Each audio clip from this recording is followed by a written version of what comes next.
주님을 사랑하는 주의 성도들이 주님 앞에 나왔습니다. 하나님께서 우리 주님의 은혜를 더하여 주셔서 이 새벽에도 주님 만나고 주님을 더욱더 사랑하는 귀한 새벽 되게 하여 주시옵소서. 예수님 이름으로 기도드립니다. 아멘. 네, 오늘 하나님 말씀 함께 보시겠습니다. 요한복음 20장 말씀 함께 보겠습니다. 요한복음 20장 18절에서 20절, 30절에서 31절 말씀 함께 보시겠습니다. 요한복음 20장 18절, 제가 가지고 있는 성경은 신약성경 183장입니다. 요한복음 20장 18절에서 20절, 그리고 30절에서 31절 말씀 함께 봉독하겠습니다. 막달라 마리아가 가서 제자들에게 내가 주를 보았다 하고 또 주께서 자기에게 이렇게 말씀하셨다 이러니라. 이날 곧 안식 후 첫날 저녁 때에 제자들이 유대인들을 두려워하여 모인 곳에 문들을 닫았더니 예수께서 오사 가운데 서서 이르시되 너희에게 평강이 있을지어다. 이 말씀을 하시고 손과 옆구리를 보이시니 제자들이 주를 보고 기뻐하더라. 아멘. 30절 31절 말씀 함께 봉독하겠습니다. 예수께서 제자들 앞에서 이 책에 기록되지 아니한 다른 표적도 많이 행하셨으나 오직 이것을 기록함은 너희로 예수께서 하나님의 아들 그리스도이심을 믿게 하려 함이요 또 너희로 믿고 그 이름을 힘입어 생명을 얻게 하려 함이니라. 아멘. 오늘 말씀 제목은 예수님을 사랑하는 제자들에게 사명을 주신다. 이 말씀 제목입니다. 오늘 말씀 제목 예수님을 사랑하는 제자들에게 사명을 주신다. 이 말씀으로 함께 은혜를 나누고자 합니다. 1995년에 매사추세츠 한 주에 이 조산한 쌍둥이 아이가 두 명이 태어났습니다. 그래서 쌍둥이가 두 명이 태어났는데 한 아이는 건강하고 한 아이는 조산을 했기 때문에 이제 생명이 위태로운 겁니다. 그래서 간호사가 이것을 어떻게 했냐면 그 한 인큐베이터에 이렇게 집어넣었습니다. 그러니까 이 한 인큐베이터에 하나는 아이는 건강하고 하나는 애가 이제 죽어가는데 이 아이가 건강한 아이가 이렇게 죽어가는 아이를 이렇게 포옹을 하는 끌어안는 거예요. 그런데 그때부터 이 위기의 아이가 산소 포화도와 심장 박동수가 안정이 되면서 점점 회복되는 겁니다. 그래서 그 기사에 기적의 포옹이라는 기사로 이렇게 많은 사람들에게 알렸습니다. 이 아무것도 모르는 아이지만은 그 죽어가는 자기 형제를 이렇게 안아줬을 때 사랑으로 포옹했을 때 한 생명을 살리는 그러한 일들을 예전에 제가 본 기억이 납니다. 그래서 사랑에는 능력이 있다. 오늘도 사랑에 관련된 이야기입니다. 오늘 18절에 보면 막달라 마리아가 나옵니다. 막달라 지역은 갈릴리의 서쪽 지역인데 이 어업과 그 수산물 가공으로 인해서 좀 부유한 이 어촌이었습니다. 그곳 출신이어서 막달라도 어느 정도 부유를 가졌던 것 같습니다. 이 막달라 마리아는 7 귀신이 들렸는데 예수님께서 그를 치유하고 나서 그 은혜에 감사해서 이후로는 예수님을 따라다니는 여제자가 되었습니다. 그래서 예수님의 제자들 보면 12명의 제자들이 있었고 남성 제자들이 있었고 또 여성 제자들이 있었습니다. 그래서 막달라 마리아와 또 여러 마리아들이 예수님을 따라다니면서 자기들이 가진 것으로 자기들의 물질로 예수님을 공개하면서 따라다녔습니다. 그래서 막달라 마리아가 이후로 예수님을 이렇게 따라다니며 섬겼는데 어디까지 따라다녔냐 하면 예수님이 십자가에 달릴 때 많은 제자들이 다 도망갔지 않습니까? 그런데 막달라 마리아는 여자임에도 불구하고 십자가에 달리는 거기까지 따라갔습니다. 그리고 막달라 마리아는 그 아리마대 사람 요셉이 예수님의 시체를 달라해서 무덤에 장사 지낼 때 그 옆에까지 따라갔습니다. 그리고 이제 나중에는 이제 예수님께서 이제 굴에 묻히시고 이제 안식일이 되니까 유대인들은 이제 그때는 움직이지 않지 않습니까? 안식일 첫날이 되었을 때 그때 막달라 마리아는 예수님의 시신이 걱정되어서 그 저녁에 그 안식일이 되기 전에 예수님을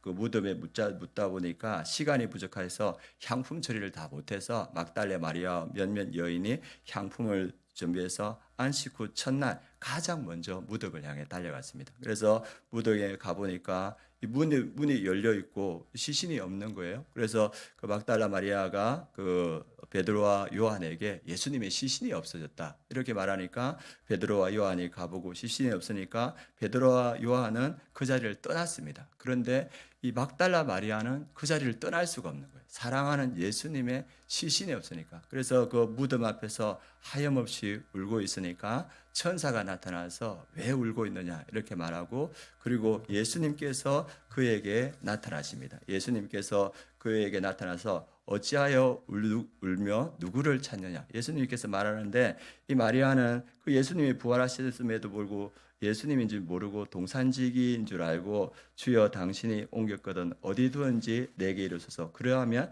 내가 가져가리다. 그래서 그 부활하신 예수님한테 이 시신을 달라고 하는 거예요. 그때 예수님께서 뭐라 하냐면 마리아야 부르실 때 그때야 눈이 열려서 부활하신 예수님을 봅니다. 그 부활하신 예수님께서 뭘 하냐면 그 마리아에게, 예수님을 사랑하는 마리아에게 사명을 주십니다. 그게 17절 말씀입니다. 예수께서 이르시되 나를 붙들지 마라. 내가 아직 아버지께로 올라가지 아니하노라. 너는 내 형제들에 가서 이르되 내가 내 아버지 곧 너희 아버지 내 하나님 곧 나의 하나님께로 올라간다 하라 하시니. 그래서 예수님을 사랑했던 그 마리아, 또 예수님도 사랑했던 그 마리아에게 예수님께서 첫 사명을 주십니다. 무슨 사명입니까?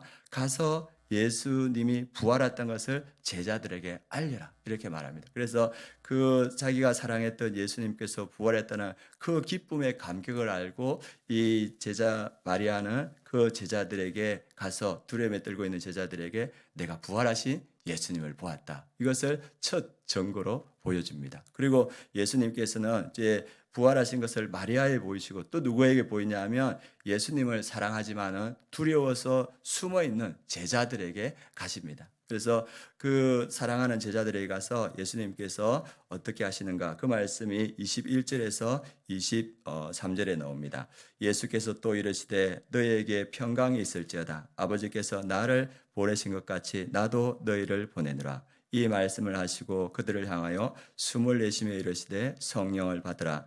너희가 누구의 죄든지 사하면 사하여질 것이요 누구의 죄든지 그대로 두면 그대로 있으리라 하시니라. 예수님을 사랑했던 그 제자들에게 부활하신 예수님께서 가셔서 그들에게도 사명을 주십니다. 그래서 그들에게 아버지께서 나를 부르신 같이 너희도 세상에 보낸다. 내가 너희들에게 성령을 준다. 너희가 복음을 전하여서 그것을 받아들이는 사람은 죄가 용서될 것이고 복음을 전했는데 받아들이지 않으면 그들의 죄가 용서되지 않을 것이다. 그래서 오늘 본문에서는 예수님을 사랑하는 마리아에게, 예수님을 사랑하는 제자들에게 예수님께서는 사명을 맡기신다는 겁니다. 그리고 21장에서는 예수님께서 또 누구를 찾아가시냐 하면 이 예수님을 배반하고 예수님을 부인했던 베드로를 찾아가십니다. 그리고 베드로에게 조반을 차려주시고 그 제자들에게 조반을 차려주시고 조반을 다 먹은 후에 베드로에게 묻는 말씀이 이 말씀입니다. 네가 나를 사랑하느냐? 세 번 물으실 때 베드로가 내가 주님을 사랑하는 줄 주께서 아시나이다. 세 번 말하지 않습니까? 그리고 나서 예수님께서 하시는 말씀이 뭐냐 하면 내 양을 먹이라, 내 양을 치라. 그래서 예수님께서 베드로의 사랑을 고백을 듣고 그 사랑 가운데 사명을 맡기십니다. 오늘 말씀은 예수님을 사랑하는 자를 예수님도 사랑하시고 그에게 사명을 맡기신다는 겁니다. 저도 이 예수님을 사랑하여서 예수님을 따라갔더니만 예수님께서 저를 목회자로 세우시고 여기까지 세우신 거라는 생각이 들었습니다. 마찬가지입니다. 여기에 있는 여러분들도 예수님을 사랑하셨기 때문에 예수님께서 여기까지 여러분을 인도하신 줄 믿습니다. 그리고 예수님께서 여러분을 사랑하시기 때문에, 여러분이 예수님을 사랑하시기 때문에 여러분에게 사명을 맡겨주시고 직분을 맡겨주신 줄 믿습니다. 그래서 사도 바울은 무슨 고백을 하냐면 그리스도의 사랑이 나를 강권하는도다. 나를 움직이는 것, 내가 사명을 감당하게 하는 것은 그리스도의 사랑이다. 이렇게 말하고 있습니다. 주님께서 사랑하는 우리 성도님들, 또 주님을 사랑하는 성도님들, 주님께서 맡겨진 그 사랑, 그 사명을 사랑으로 감당하시길 바랍니다. 그래서 이 새벽에 우리가 기도할 때 주님, 저를 사랑하셔서 주님의 그 사명을 저에게 맡겨주셨는데 주님을 사랑하는 그 사랑, 주님이 저를 사랑하는 그 사랑으로 이 사명을 감당하게 하여 주옵소서. 이 새벽에 함께 기도해 주시기 바랍니다.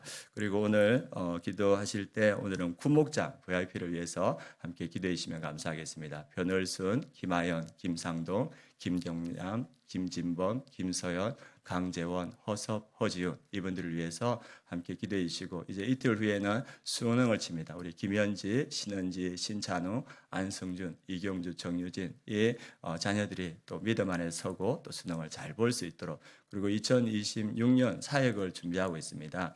목장 편성과 목장 목녀 세우는 일이 은혜 가운데 이루어지도록 또 2026년 사역이 잘 계획되고 준비될 수 있도록 함께 기도해 주시기 바랍니다. 기도하시겠습니다.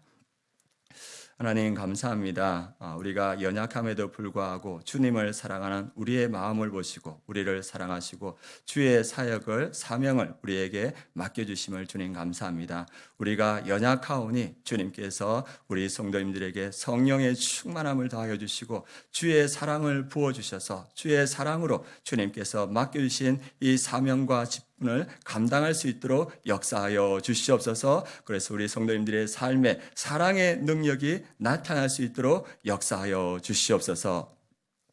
지금은 우리 주 예수 그리스도의 은혜와 하나님의 그 크신 사랑과 성령의 내주 충만하심이 주의 사랑으로 주님께서 주신 사명을 감당해 나가는 우리 아름다운 교회 성도님들 머리 위에 그 가정 위에 이 민족 위에 열방의 선교지 위에 지금부터 영원까지 함께 하시기를 축원하옵나이다.